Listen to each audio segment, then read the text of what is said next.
स्वागत है divine verse इन हिंदी में, जहां हम बाइबल के गहरे और प्रेरणादायक संदेशों को आपके जीवन से जोड़ने का प्रयास करते हैं। जीवन की भागदौड़ और मुश्किलों के बीच क्या आप भी उस शांति और समाधान की तलाश में हैं जो आपके दिल को सुकून दे सके?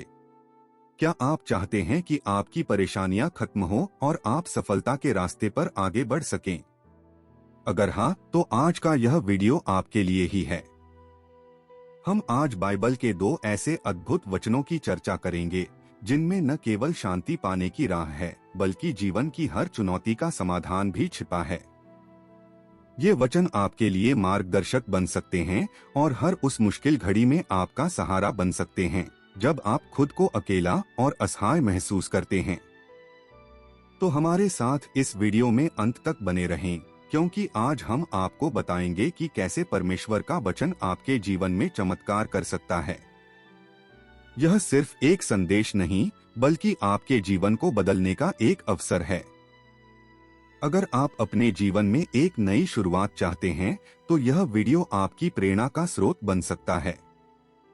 चलिए शुरू करते हैं इस दिव्य यात्रा को। पहला वचन है मत्ती 11:28 है, सब परिश्रम करने वालों और भारी बोझ से दबे हुए लोगों, मेरे पास आओ, मैं तुम्हें विश्राम दूंगा। यह वचन हमें एक बहुत ही सुंदर और गहरी सच्चाई की ओर ले जाता है। जब हम जीवन की कठिनाइयों, परेशानियों और थकान से जूझ रहे होते हैं, यह वचन हमें यीशु के पास आने का निमंत्रण देता है। इसका अर्थ है कि हमारे जीवन की हर समस्या और चिंता का हल यीशु में है। वह हमें न केवल आश्वासन देता है, बल्कि यह वादा करता है कि वह हमें अपनी बाहों में विश्राम प्रदान करेगा। यह एक ऐसा वादा है जो हमें अपने बोझ से मुक्त होने का मार्ग दिखाता है।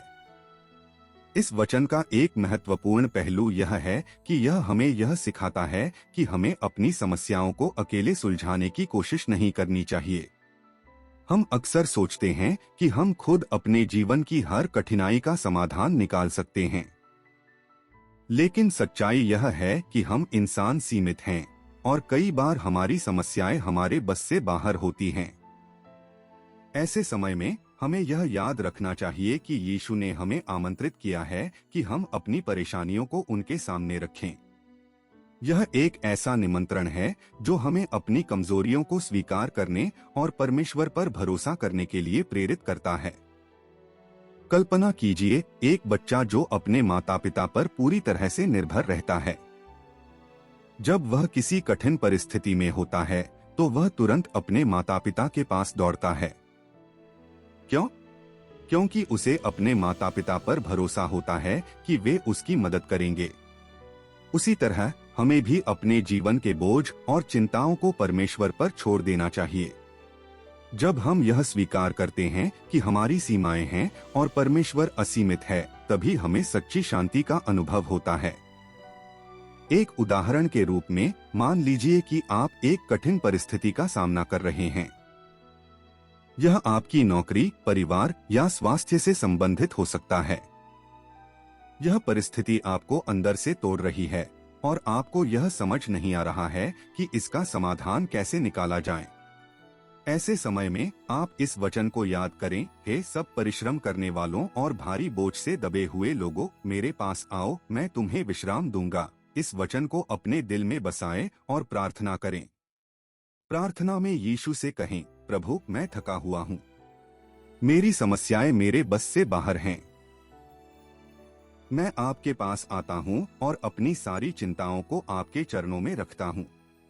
मुझे शांति और विश्राम दें। जैसे ही आप यह प्रार्थना करेंगे, आप महसूस करेंगे कि आपकी चिंताएं कम हो रही हैं और आपके दिल में एक नई शांति आ रही है। यह शांति केवल यीशु ही दे सकते हैं। इस वचन का दूसरा पहलू यह है कि यह हमें हमारे आत्मिक जीवन के बारे में भी सोचने को प्रेरित करता है। जब हम आत्मिक रूप से थके हुए होते हैं, जब हमें लगता है कि हम पाप और अपराध बोध के बोझ तले दबे जा रहे हैं, तब भी यीशु हमें विश्राम देने का वादा करते हैं। वह हमें बुलाते हैं कि हम उनके पास आए और अपनी आत्मा को उनके प्रेम और करुणा में विश्राम दें।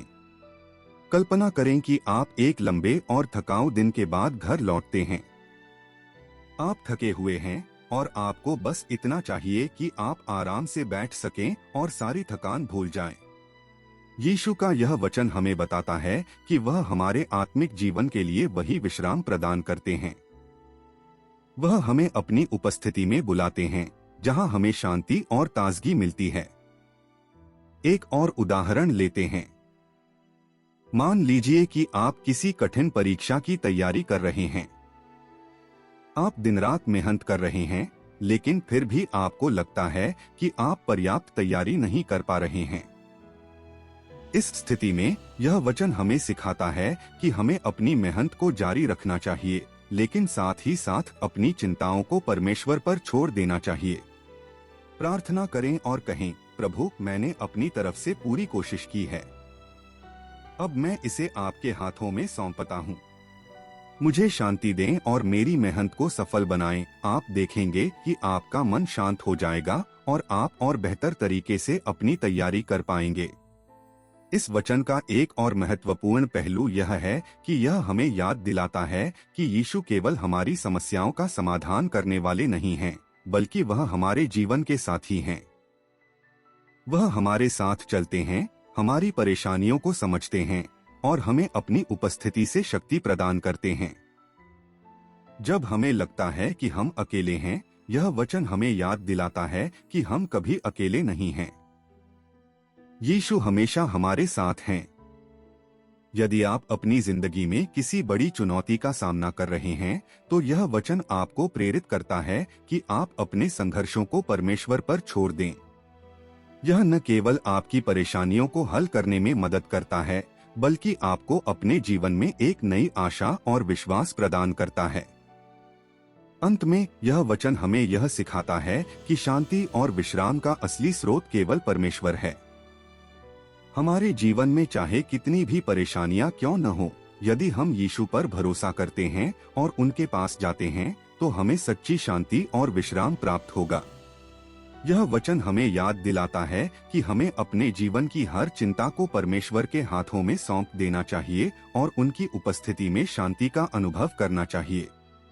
तो जब भी आप थका हुआ महसूस करें, जब भी आपको लगे कि आपकी समस्याएं आपके नियंत्रण से बाहर हैं, इस वचन को याद करें और यीशु के पास जाएं। वह आपको न केवल आपकी परेशानियों से राहत देंगे, बल्कि आपको एक नई आशा, नई ऊर्जा और सच्ची शांति प्रदान करेंगे। यह उनका वादा है और उनका हर वादा सच्चा और अटल है। दूसरा वचन है यहोशू 1:9, क्या मैंने तुझे आज्ञा नहीं दी? हियाव बांधकर दृढ़ हो जा, भय मत खा और तेरा मन कच्चा न हो, क्योंकि जहाँ जहाँ तू जाएगा, तेरा परमेश्वर यहोवा तेरे संग रहेगा। यह वचन हमें सिखाता है कि जीवन में आने वाली किसी भी चुनौती या कठिनाई के समय हिम्मत और विश्वास बनाए रखना कितना महत्वपूर्ण है। यह हमें यह भी याद दिलाता है कि चाहे परिस्थितियां कितनी भी कठिन क्यों न हो, परमेश्वर हमेशा हमारे साथ होते हैं। यह वचन हमें न केवल हमारी आंतरिक शक्ति का एहसास कराता है, बल्कि यह भी बताता है कि हमारे साथ एक ऐसी शक्ति है जो हमें हर मुश्किल का सामना करने के लिए तैयार करती है। इस वचन का महत्व तब और गहरा हो जाता है जब हम इसे यहोशू के जीवन की उस घड़ी से जोड़ते हैं जब वह अपनी सबसे बड़ी चुनौती का सामना कर रहा था। यह समय था जब यहोशू को मूसा की जगह लेने का आदेश दिया गया था। मूसा, जो इस्राएलियों के लिए एक महान नेता और परमेश्वर के एक चुने हुए सेवक थे, उनकी मृत्यु के बाद यहोशू को उनके स्थान पर नियुक्त किया गया। यहोशू पर एक बड़ा भार था, लगभग 20 लाख इस्राएलियों को वादा किए गए देश कनान में ले जाना और उस भूमि पर अधिकार करना। यह कार्य आसान नहीं था।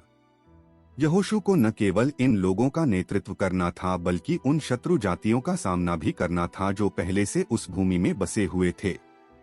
यह एक बड़ा और कठिन कार्य था। उस समय यहोशू को डर और अनिश्चितता का सामना करना पड़ा होगा, लेकिन यही वह समय था जब परमेश्वर ने यहोशू को यह वचन दिया। यह वचन यहोशू के लिए एक आश्वासन था कि परमेश्वर स्वयं उसके साथ रहेंगे। यह एक वादा था कि वह कभी अकेला नहीं होगा। यह वचन उसके लिए एक शक्ति का स्रोत बन गया, जिसने उसे न केवल अपनी जिम्मेदारियों को निभाने में मदद की बल्कि हर चुनौती का सामना करने के लिए आत्मविश्वास भी दिया। अब आइए हम बाइबल की एक कहानी पर ध्यान दें जो इस वचन के महत्व को और गहराई से समझने में हमारी मदद करती है। यह कहानी यहोशू और यरीहो के शहर की है।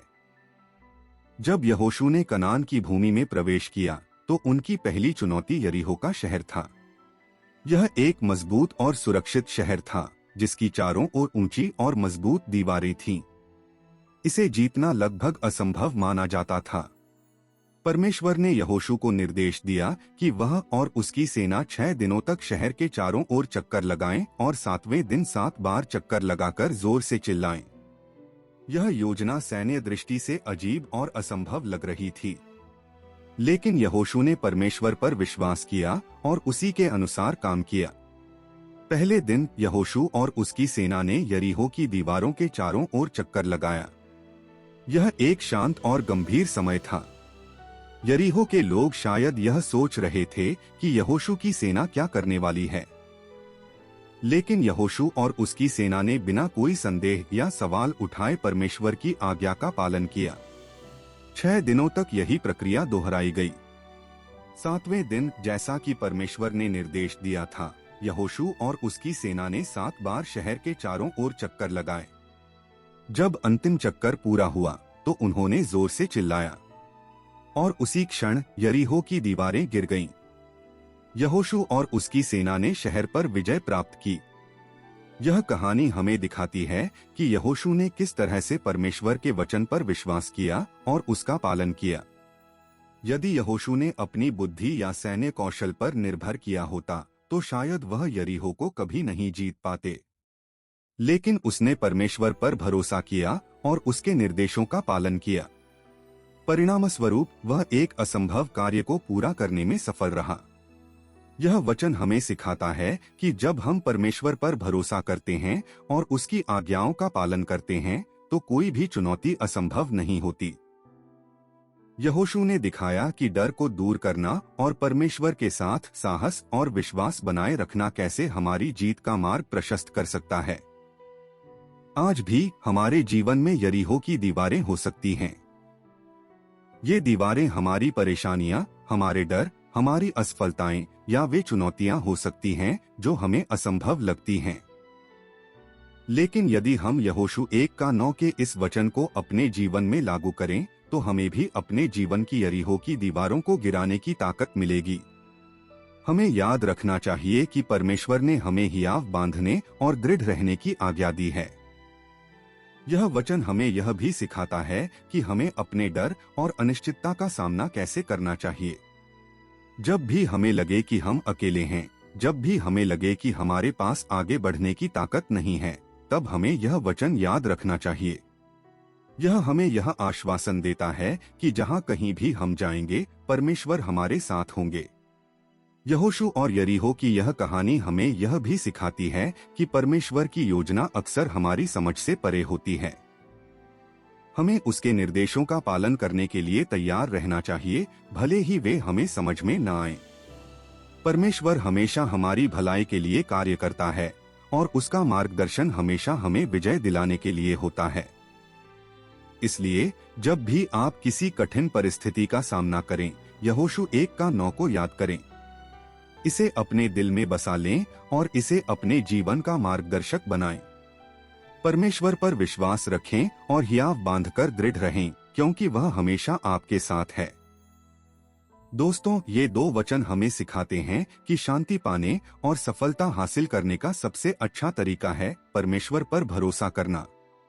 याद रखें, जब आप चिंता में हो तो यीशु के पास जाएं और जब भी डर लगे, यहोशू 1:9 को अपने दिल में बसा लें। अगर यह वीडियो आपको प्रेरित करता है तो इसे लाइक करें, शेयर करें और हमारे चैनल डिवाइन वर्स इन हिंदी को सब्सक्राइब करना न भूलें और कमेंट्स में लिखें आमीन। धन्यवाद।